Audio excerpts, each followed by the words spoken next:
नमस्ते। मैं कमल मदन लाल वाघेला, पाकिस्तान हिंदू काउंसिल के प्लेटफॉर्म से। जैसा कि आप सभी जानते हैं, पाकिस्तान हिंदू काउंसिल की टीम इस वक्त सनातन धर्म को उजागर करने के हवाले से पाकिस्तान भर के मुख्तलिफ मंदिरों का विजिट कर रही है। इसी सिलसिले की कड़ी को आगे बढ़ाते हुए आज हम ठट्टा पहुंचे हैं। ठट्टा में बाबा श्रीचंद दरबार में आज हम पहुंचे हैं और इसकी जानकारी के लिए एक सेवाधारी के साथ हम मिलकर आपको इसकी मजीद आगाही देते हैं। आइए चलते हैं।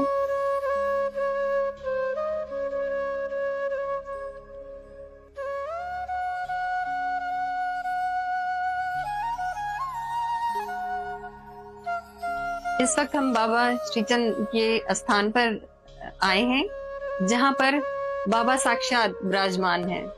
मजीद जानकारी हम सेवाधारी से लेंगे। आप हमें बताएं कि श्रीचंद बाबा कौन थे? बाबा श्रीचंद गुरु नानक के भजन थे, बड़े बेटे थे, बाल ब्रह्मचारी थे। और बाबा श्रीचंद साहिब शिव के अवतार, शिव रूप शिव के अवतार है। और जब बाबा श्रीचंद साहब पैदा हुए थे तो गर्भ से नहीं पैदा हुए थे, अपनी माता सुलक्षणा के हाथ में प्रकट हुए थे। माता सुलक्षणा के हाथ में प्रकट हुए हैं, मतलब जन्मे नहीं है, प्रकट हुए हैं। साक्षात शिव बाबा के स्वरूप हैं। ठीक है, मजीद और आगे बताइए। ये कि मुगलों के दौर में जब जुल्म हो रहे थे तो हिंदू उन्हें पुकारें की, उन पुकार की वजह से ही फिर शिव को ही पुकारा था कि आओ हमारी सहायता करो, सनातन धर्म की सहायता करो। तो शिव भगवान ने बोला आप, मैं आऊंगा धरती पे, आप थोड़ा सब्र करो। तो फिर प्रकट हुए थे, फिर उन्होंने रटन किया है। बाबा श्रीचंद साहब पैदा हुए थे सुल्तानपुर लोधी में, जहाँ गुरु नानक साहब रहते थे। सुल्तानपुर लोधी एक गांव है पंजाब का, वहां पे बाबा श्रीचंद प्रकट हुए थे, पैदा हुए थे। इनकी करामतें तो इतनी हैं जो हम आपको बताएंगे तो सुबह से शाम, शाम से रात हो जाएगी। क्या बताएं आपको, इतनी बाबा की करामतें हैं। उनमें से बस हमें चंद एक बताएं। बाबा श्रीचंद्र की उम्र समझो आप 3 साल की थी या 4 साल की थी या 5 साल की थी, इतने की थे। तो खेल रहे थे बच्चों के साथ, एक साधु आए, साधु ने पुकारा भिक्षाम दो, भिक्षाम दो। बाबा अंदर गए घर में, रसोई खाने में चन्नों की मूठ उठाई और जब साधु को दी तो वो हीरे बन गए। तो साधु ने देखा कि ये बच्चा मेरे को हीरे दे रहा है, घर से हीरे लाया है। तो उन्होंने शोर मचाना शुरू किया, घर में कोई है। तो उस वक्त बाबा श्रीचंद्र की फूफी, बुआ बोलो फूफी बोलो, वो रसोई के बाहर थी, काम कर रही थी। जब आवाज सुनी साधु पूछ ला रहे हैं तो साधु के पास आई। साधु ने बोला ये बच्चा मेरे लिए ये हीरे लाया है, आप ये ले जाओ। तो नानकी हैरान हो गई फूफी बाबा श्रीचंद की, हमारे घर में हीरे तो है ही नहीं। तो बाबा श्रीचंद को बोला आप कहाँ से लाए हो ये? बाबा श्रीचंद साहब रसोई में लेके गए। जब चने की दिखाई तो बाबा श्रीचंद को देखकर वो हैरान रह गई कि मेरा भतीजा इतना करामत, ये जो चन्नों को उन्होंने हीरे बना दिए। फिर वापस बाहर आई, साधु को बोला मेरे भतीजे ने जिसको दे दिया सो दे दिया, हम वापस नहीं लेते। ये करामत बाबा श्रीचंद की पहली करामत ये है। इसके बाद दूसरी करामत ये है कि बाबा श्रीचंद साहिब कश्मीर में तपस्या कर रहे थे, रटन करते थे ना, रटन करते हुए आए। कश्मीर में रटन कर रहे थे तो उस टाइम ब्राह्मण भी थी, एक बुढ़ी औरत थी, उसका बेटा एक ही, वो इंतकाल कर गया था। उसकी ताई लेके जा रहे थे तो वो औरत ब्राह्मण बूटी उठाने नहीं दे रही थी। तो किसी ने उसको बोला आप अभी है बेटा सामने तपस्या कर रहा, उसके पास आप जाओ, शायद कुछ हो जाए। जब ब्रह्म बूटी बाबा श्रीचंद के पास आई, प्रहलाद करने लगी, मेरे को एक ही बेटा था, तेरा एक ही, वो भी आज इंतकाल। तो कुछ मेरे प्रेम करो। तो बाबा श्रीचंद ने अपना हाथ बढ़ाया और लंबी से बोला कि प्राण डालो, हाथ और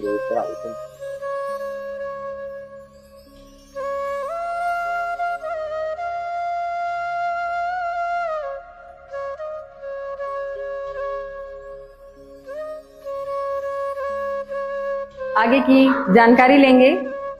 क्या जानकारी देंगे आप हमें इस दरबार के हवाले से? ये दरबार बाबा श्री चंद्र साहब की है, इसको बोलते हैं धूनी साहब। धूनी है, हाँ, ठीक है, धूनी साहब बाबा श्री चंद्र मुगलों के दौर में रटन करते हुए आए थे। ठीक है, रटन करते हुए आए थे यहाँ पर, फिर यहाँ से बहता था सिंधु दरिया। सिंध दरिया यहाँ से बहता था, जी। ठीक है। फिर उनके कप्पे आके बाबा श्री चंद्र ने अपना धुना धाक दुखाया था, धूनी साहब। धूनी साहब, जी हाँ, दुखाई थी। जो धूनी साहब वो है जिसका नेम भी होता है रोज सुबह अमृत वेले भी और शाम को 5 बजे भी। ये धूनी आके बाबा ने अपने हाथ से दुखाई थी।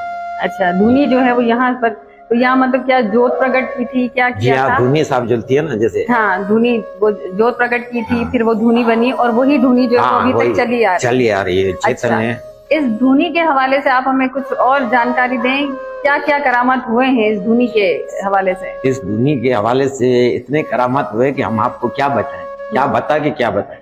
ठीक है जी, ये समझो आप, अगर कोई इतने करिश्मे हमने देखे हैं। इस दरबार में हमारा एक सेवादारी होता था, बग्गू नाम था। ठीक है, वो बहुत इधर की सेवा करता था, असल हब का था, मगर 15 दिन आके रहता था तो वो होता नहीं था, समझो कि सेवा ही करता रहता था। एक दिन उसको बीमार हो गया तो डॉक्टर ने बोला आपको जिगर का कैंसर।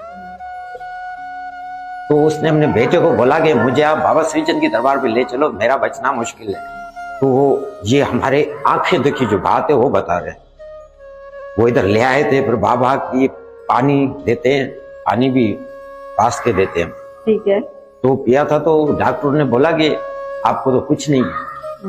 तो उनकी वो बीमारी ठीक हो गई थी बिल्कुल। ये करिश्मे हमने देखे हैं। देखे हैं। जी, मतलब कि वो इतने बीमार थे कि डॉक्टर ने उनको कहा जिगर था का कैंसर, जिगर का कैंसर था, और डॉक्टर्स ने उनको कहा था कि उनका इलाज नहीं हो सकता, लेकिन इस धूनी और इस पानी की वजह से उनका इलाज मुमकिन हुआ। और एक औरत आई थी इंडिया से जिसको औलाद नहीं होता था। मैंने जो देखा है मैं वो आंखों देखे आपको बात बता। उसको वहां के संतों ने बोला आपको औलाद मिलेगा ठट्ठागी दरबार बाबा श्रीचंद दरबार से। तो वो सिर्फ इधर पैर भरने के लिए वहां से इंडिया से आई, और जब वो इंडिया से आई यहाँ से होकर गई, मेरा नंबर लेके गई थी। वहां से 1 महीने के बाद उसने बताया कि मैं घर बन।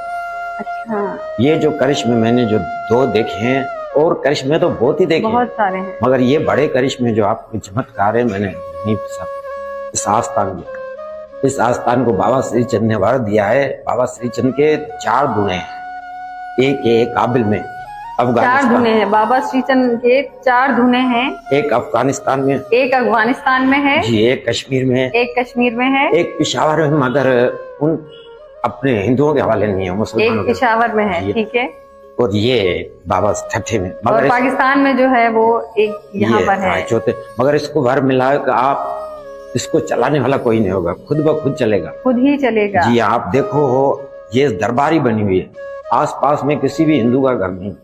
अच्छा, ये अपने आप चल रही है, इसको कोई नहीं चला। इसको वर मिला हुआ है, जो भी सिख से श्रद्धा से इस दरबार में आएगा उसकी मनोकामना पूरी होगी, बेशक, मगर सच्ची श्रद्धा से, सच्ची श्रद्धा से जो भी इस दरबार के दर्शन करेगा उनकी मनोकामनाएं जो है वो बाबा श्रीचंद पूरी करेंगे, अवश्य करेंगे।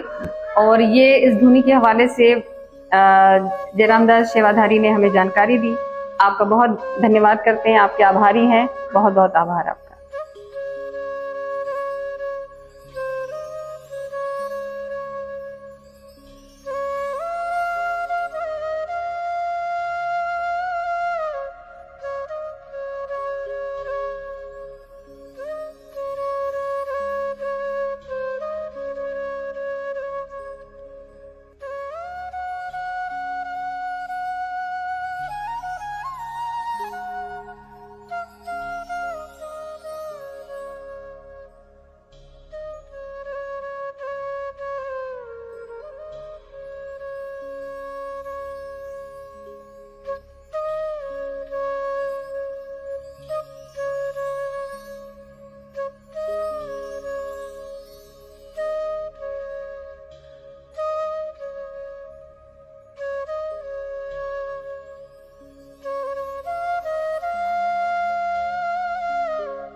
श्रीचंद बाबा के दरबार की यात्रा को हम यहीं समाप्त करते हैं।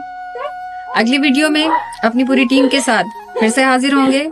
मेरी टीम में शामिल हैं भरत कुमार, ऋतिक कुमार और मैं कमल मदन लाल वाघेला। मिलते हैं अगली वीडियो में। धन्यवाद।